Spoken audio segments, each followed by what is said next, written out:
સહજાન સ્વામી મહારાજની જય. ગઢડા પ્રથમ પ્રકરણનું પહેલું વતનામૃત અખંડ વૃત્તિનું.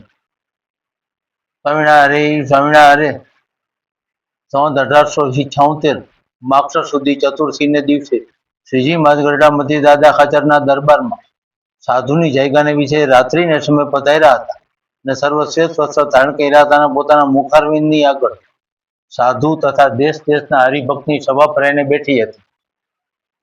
પછી શ્રીજી મહારાજે પૂછ્યું છે, સર્વ સાધનમાં કયું સાધન કઠણ છે? ત્યારે સર્વે બ્રહ્મચારી સાધુ તથા ગ્રસ્ત તેમણે પોતાની સમજણ પ્રમાણે ઉત્તર કર્યો, પણ થયો નહીં. પછી શ્રીજી મહારાજ બોલ્યા છે કે અમે ઉત્તર કરીએ છીએ. ભગવાનના સ્વરૂપમાં મનની અખંડ વૃત્તિ રાખવી, તેથી કોઈ સાધન કઠણ નથી. ને જે મનુષ્યની મનની વૃત્તિ ભગવાનના સ્વરૂપમાં અખંડ રહે છે તેને તેથી બીજી અધિક પ્રાપ્તિ શાસ્ત્રમાં કહી નથી. કારણ જે ભગવાનની મૂર્તિ છે તે તો ચિંતામણી તુલ્ય છે. જેમ ચિંતામણી કોઈ પુરુષના હાથમાં હોય, તે પુરુષ જે પદાર્થને ચિંતવે તે પ્રાપ્ત થાય છે, તેમ ભગવાનની મૂર્તિને વિશે જેના મનની અખંડ વૃત્તિ રહે છે તે તો જીવ ઈશ્વર માયા બ્રહ્મ એના સ્વરૂપને જોવાને ઈચ્છે તો તત્કાળ દેખે છે, તથા વૈકુંઠ ગોલોક બ્રહ્મલોક બ્રહ્મમહોલ એ આદિક જે ભગવાનના ધામ તેને પણ દેખે છે. માટે ભગવાનના સ્વરૂપમાં અખંડ વૃત્તિ રાખવી તેથી કોઈ કઠણ સાધન નથી અને તેથી કોઈ મોટી પ્રાપ્તિ પણ નથી. ત્યાર પછી હરિભક્ત શ્રેષ્ઠ ગોવર્ધનભાઈએ શ્રીજી મહારાજને પ્રશ્ન પૂછ્યો છે કે જેને ભગવાનની માયા કહે છે તેનું રૂપ શું છે?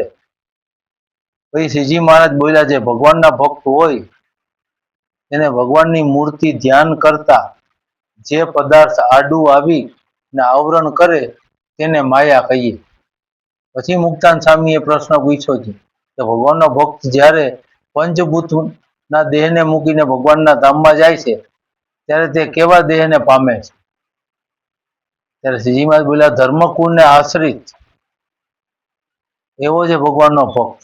તે ભગવાનની ઈચ્છાએ કરીને બ્રહ્મમય દેહને પામે છે અને જ્યારે દેહને મૂકીને ભગવાનના ધામ પ્રત્યે જાય છે ત્યારે કોઈક તો ગરુડ ઉપર બેસીને જાય છે, કોઈક રથ ઉપર બેસીને જાય છે અને કોઈક વિમાન ઉપર બેસીને જાય છે.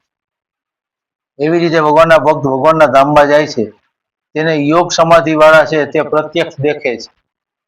પછી હરિભક્ત ઠક્કર હરજીએ શ્રીજી મહારાજને પૂછ્યું છે, કેટલાક તો ઘણા દિવસ સુધી સત્સંગ કરે છે તો પણ તેને જેવી પોતાના દેહ અને દેહના સંબંધીને વિશે જે ગાઢ પ્રીતિ છે તેવી સત્સંગમાં ગાઢ પ્રીતિ નથી થતી, તેનું શું કારણ છે? પછી શ્રીજી મહારાજ બોલ્યા છે, એને ભગવાનનું માહિતમ સંપૂર્ણ જાણ્યામાં આવ્યું નથી અને જે સાધુને સંગે કરીને ભગવાનનું માહિતમ પરિપૂર્ણ જાણ્યામાં આવે છે તે સાધુ જ્યારે પોતાના સ્વભાવ ઉપર વાત કરે ત્યારે તે સ્વભાવને મૂકી શકતો નથી અને તે વાતના કરનારા જે સાધુ તેનો અવગુણ લે છે. તે પાપે કરીને સત્સંગમાં ગાઢ પ્રીતિ થતી નથી. કારણ જે અન્ય સ્થળને વિશે જે પાપ કર્યા હોય તે સંતને સંગે કરીને જાય અને સંતને વિશે જે પાપ કરે તે પાપ તો સંતના અનુગ્રહ વિના બીજા કોઈ સાધને કરીને ટળતા નથી.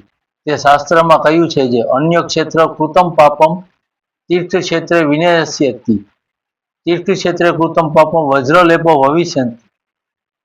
તે માટે સંતનો અવગુણ જો ન લે તો એને સત્સંગમાં દ્રઢ પ્રીતિ થાય. ઇતિ વ્રતનામૃતમ. ગઢડા પ્રથમનું પહેલું થયું. સહજાન સ્વામી મહારાજની જય.